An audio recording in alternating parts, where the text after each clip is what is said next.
Salut ma team DT, c'est Dylan Technologies, j'espère que vous allez bien. Aujourd'hui les amis, on se retrouve dans une nouvelle vidéo. Aujourd'hui ma team DT, on se retrouve dans une nouvelle vidéo pour parler de l'iPhone 13 ou bien de l'iPhone 14. Et oui, le nom on ne le connaît pas encore, par contre on a de plus en plus d'informations et de rumeurs concernant le futur iPhone. Et ça par contre c'est très intéressant et même assez croustillant je dirais. Ouais. Je vais tout vous expliquer effectivement la semaine prochaine du coup. L'iPhone 13 normalement sera annoncé, ou l'iPhone 14 par Apple pendant la keynote du 14 septembre à 19 h. D'ailleurs, petit rappel, je serai en live pour vous diffuser la keynote du 14 septembre. Donc abonnez-vous bien à ma chaîne et d'ailleurs activez bien les notifications. On se donnera rendez-vous vers les 18h50 environ le 14 septembre pour vous diffuser la petite keynote et voir ensemble du coup les nouveautés de Apple. Bon, en effet, il y aurait du nouveau concernant cet iPhone 14 ou l'iPhone 13. Déjà, on abandonnerait très certainement du coup l'encoche. Donc là pour vous la faire en gros, on connaît tous l'iPhone avec la grosse encoche au-dessus, et ben là il n'y aurait plus d'encoche.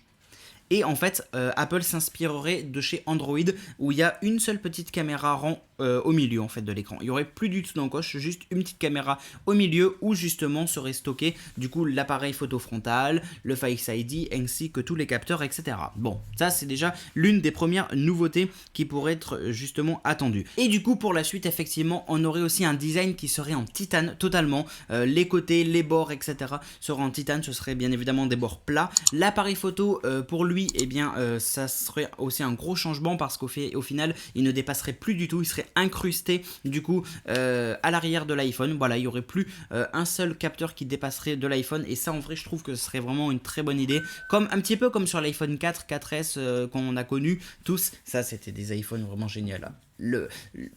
Tout l'iPhone en vert et l'appareil photo qui ne dépassait pas, en vrai moi personnellement j'adorais. Et bien voilà, on pourra avoir un retour au final. Si on globalise tout ça, on pourra avoir un retour en arrière au final de chez Apple. Et oui, parce qu'au final, on aurait des bords qui seraient plats, comme les anciens iPhones. On aurait un capteur photo qui serait plat lui aussi, qui ne dépasserait plus, comme les anciens iPhones, etc. Et ça pourrait vraiment être une bonne chose. Les bords carrés, etc. Donc voilà, ça ce serait déjà l'une des meilleures choses. Ensuite, effectivement, on aurait du coup un iPhone qui serait en titane, donc un iPhone qui serait beaucoup plus résistant au choc, qui ne prendrait pas un petit pet une fois qu'on le fait tomber ou qu'on le cogne même pas fort. Voilà, ça serait déjà pas mal. D'ailleurs, ça c'est l'inconvénient chez les Mac. Vous voulez taper un petit peu votre Mac, enfin sans faire exprès bien évidemment, hein, il peut facilement avoir une petite un petit souci. Bon voilà, ça c'est du coup les nouveautés en global qui pourraient être annoncées du coup lors de ce prochain iPhone. On parle également d'un nouvel iPhone, l'iPhone 14. Alors justement c'est un gros mélange, un gros bordel pour parler poliment, désolé. On aurait potentiellement en fait un iPhone 13 qui pourrait arriver cette année et l'année prochaine l'iPhone 14. Ce serait du coup la logique que Apple ferait, mais pas forcément au final. Peut-être qu'Apple va décider de abandonner le chiffre 13 parce que voilà, pour certaines personnes ça porte malheur, etc. Donc Apple pourrait potentiellement abandonner l'idée de l'appeler iPhone 13 et direct de passer à l'iPhone 14. Maintenant ça c'est à confirmer. Bien évidemment on aura une puce A15 qui sera largement plus performante, meilleure, qui d'ailleurs se rapprochera même de la puce Apple M1X, enfin Apple M1 pour l'instant, hein, on va rester sur des processeurs qui existent. Et puis voilà, bien évidemment on aurait un nouveau capteur photo qui serait largement amélioré mais qui ne dépasserait plus, comme je vous l'ai dit au début de la vidéo.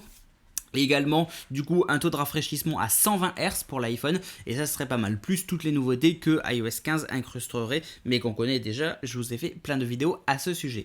Voilà, ce serait en gros un petit peu toutes les grosses annonces de l'iPhone 13, 14, appelez-le comme vous voulez. Voilà, bien sûr du coup grâce effectivement au modèle d'iPhone 14 en titane, on va l'appeler l'iPhone 14, ce sera plus simple. Ce serait pour tous les modèles d'iPhone, que ce soit l'iPhone mini, l'iPhone 14 mini, l'iPhone 14 normal, l'iPhone 14 Pro et l'iPhone 14 Pro Max. Ce seraient tous des modèles en titane et normalement tous les modèles auraient du coup l'appareil photo qui serait directement incrusté, qui ne dépasserait plus. Franchement ça c'est génial. Moi personnellement quand je pose mon iPhone comme ça, il bouge, hein, il est pas droit, hein, vu que le capteur il dépasse, et je déteste ça perso.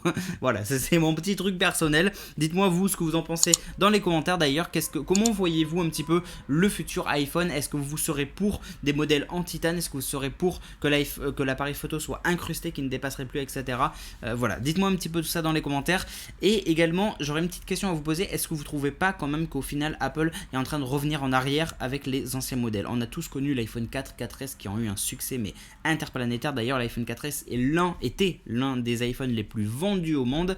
Voilà, on se souvient tous de l'iPhone 4S avec tout en vert en fait, hein, devant comme derrière. Il était super beau en vrai, j'adorais, moi ça faisait tellement chic on va dire. Voilà, l'iPhone, l'appareil photo ne dépassait pas, il avait les bords carrés, etc. Et là au final, si on y repense, on est en train de retourner en arrière dans le passé avec le design entre guillemets de l'iPhone 4S. Bref, c'était une petite suggestion.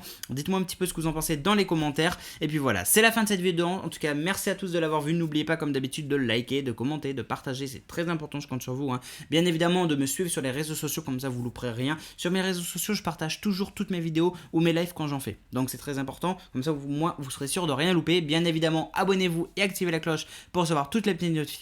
Et nous on se retrouve du coup dans une prochaine vidéo. Merci à tous, c'était Dylan Technologies. Salut tout le monde, ciao.